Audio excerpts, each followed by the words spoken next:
I've spent years buried underground in this forsaken bunker, and lately it feels like the walls are closing in.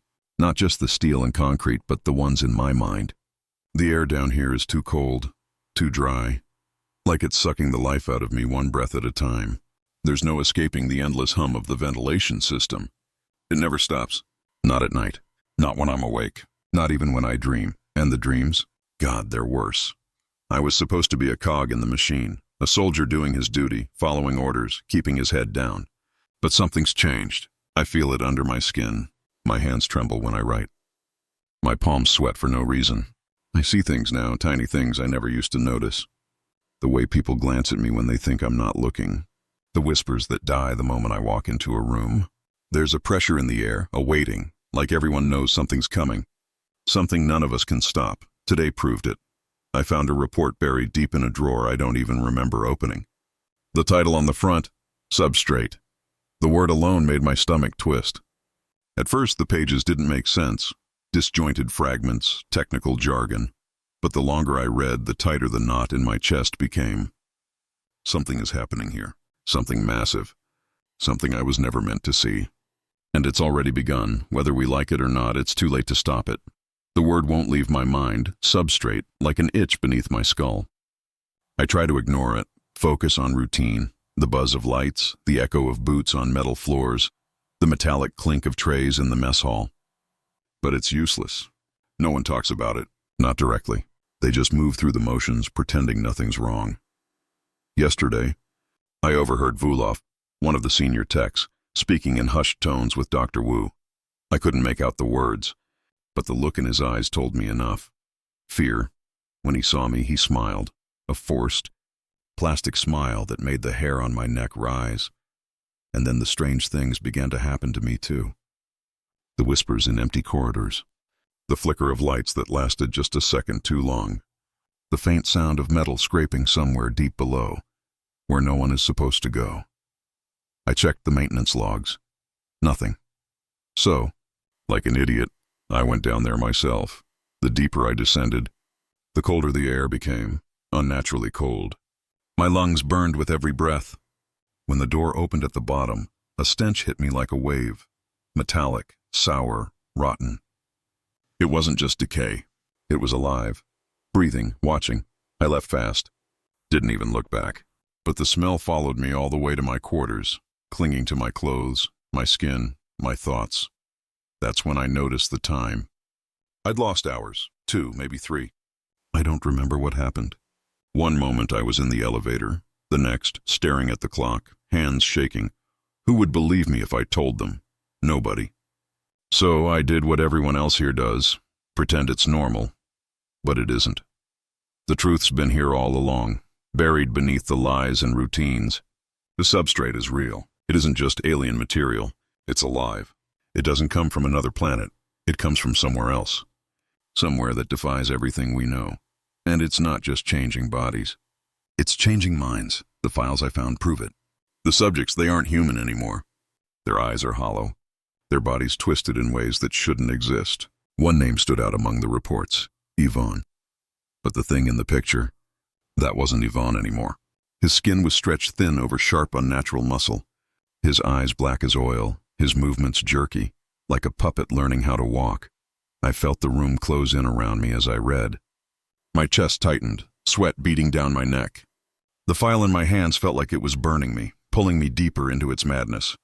The more I read, the more the truth hit me. This wasn't about weapons. They're trying to evolve us. But the evolution is wrong, twisted, it's spreading. In the air, in the walls, in me. I tried to leave, but my legs wouldn't move. My skin prickled, my chest heaved, my heartbeat pounding like something was clawing to get out. And then I saw them. Vulov, Dr. Wu, the others. Standing in the doorway, watching me. Their faces calm, too calm. "We've been waiting for you," Dr. Wu said softly, her eyes, dark, unblinking, bored straight through me. I wanted to run. I couldn't. My body betrayed me. That's when I realized I wasn't just trapped in the bunker anymore. I was trapped inside myself, and whatever they'd done to the others, it was happening to me. The pull is stronger now. Every time I fight it, it claws deeper, dragging me closer to them. My muscles ache like they're being torn in opposite directions. I can feel my bones shifting, my skin crawling, alive with something that shouldn't be there. When I close my eyes, I see flashes, faces, places I don't recognize, memories that don't belong to me. Things that can't be real. I don't know how much longer I can hold out. My hands won't stop shaking. My breath comes in shallow bursts. I keep whispering to myself, I'm still me. I'm still me, but it's a lie. It feels like I'm fading, slowly, painfully, slipping out of my own skin. I should have left when I had the chance, back when I could still think clearly before this. Infection took root, but it's too late now. The air feels thicker, heavier, like it's trying to smother me. Every breath feels like it could be my last. I want to scream, but my voice won't come. It's trapped in my throat, buried beneath the weight pressing down on me. Today, I tried to talk to Vulov. I needed answers. I needed someone to tell me I wasn't losing my mind. But when I looked into his eyes, I saw it, the same emptiness I'd seen in the others. He's gone. They all are. And maybe so am I. I don't even remember crossing the line, the point where I stopped being human and started becoming something else. The substrate isn't just in the walls anymore. It's inside me. It's taking everything slowly, piece by piece. I tell myself I can fight it, but I don't believe it. When I lay down to sleep, I can feel the change pressing in. My body feels foreign, like it doesn't belong to me. My skin twitches. My bones ache. I can't move, can't breathe. It's like drowning inside myself. And sometimes it's like I'm watching from the outside, as if my soul has already given up, just waiting for my body to follow. Then came the chamber. I don't even remember deciding to go there. My body just moved. The moment I reached it, I knew I'd gone too far. The air was colder than anything I'd ever felt. So cold it bit through my clothes, through my skin, all the way to the marrow. The substrate pulsed inside the room. It wasn't a machine. It wasn't anything that could exist in this world. The walls shifted as if they were breathing, alive and aware. The air vibrated with a low, unnatural hum that settled deep in my chest, crawling into my bones. And then I saw it. The creature. It wasn't human. Not anymore. It was a grotesque union of flesh and something otherworldly. Its translucent skin shimmered under the dim light, veins webbed like rivers of pale blue. It moved slowly, awkwardly, as if trying to remember how to be alive. But those eyes, black, endless, locked onto mine, and I felt it inside me, searching, probing. My heart stuttered. My breath hitched. My body screamed run, but my legs were stone. I stood frozen as it twisted, its body bending in impossible ways, like it was breaking through the fabric of reality itself. This is it, I thought. This is how it ends. I'd seen what it did to others, the broken, the twisted, the ones who'd stopped fighting. I knew there was no coming back, but still I couldn't move.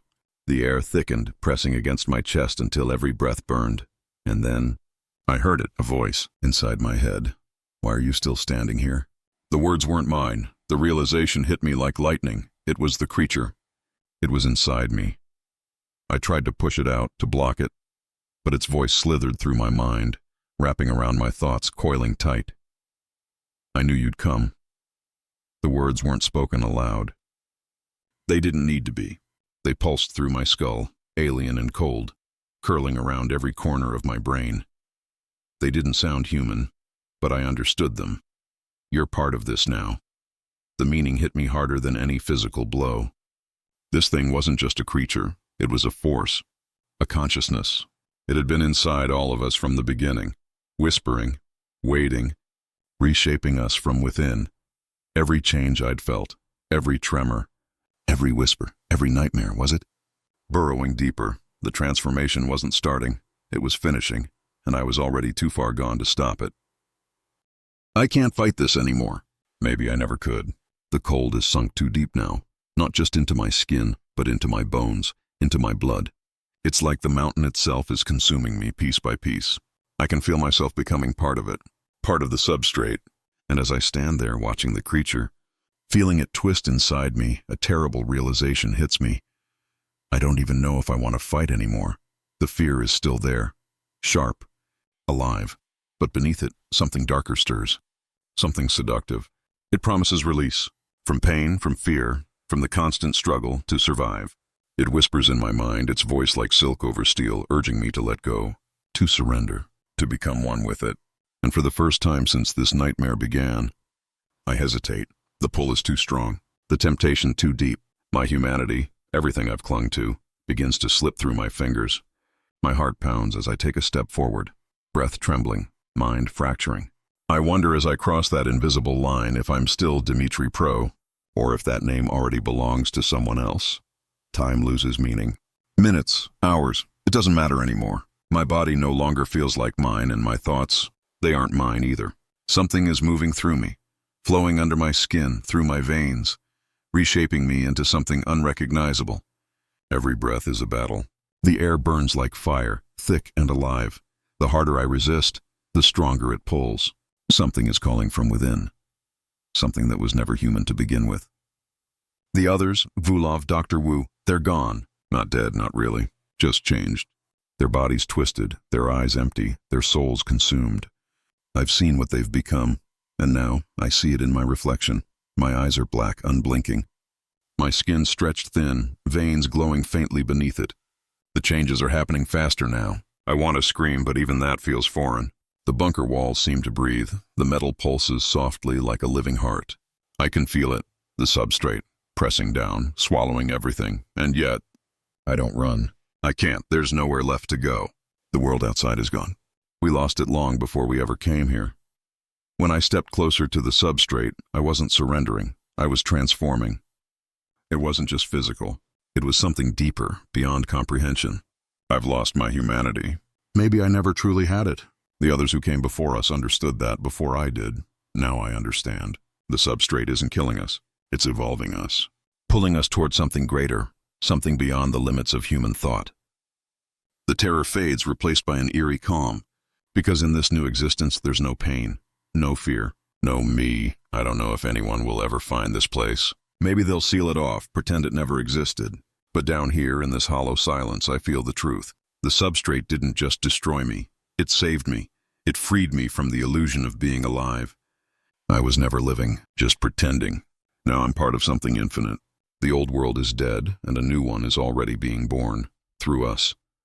I can feel it humming through the air like the earth itself is holding its breath. The boundaries of life and death, of human and alien, they're gone.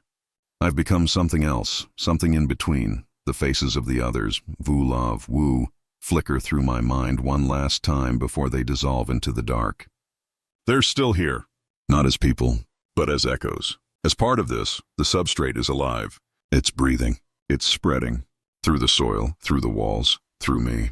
It's no longer confined to this bunker. It's reaching out, changing everything. The balance of the world has already shifted. When the rest of humanity finds this place, if they ever do, it'll be too late. The line's been crossed. The old world drowned under something far beyond understanding. We are the new world now. I can feel the last fragments of who I was slipping away, and I don't care. Because something else has taken root inside me. Not human, not alien, but something more. And as it consumes me completely, I understand. This isn't the end. It's the beginning. The world is changing. And I'll be here when it does. Waiting, watching, becoming.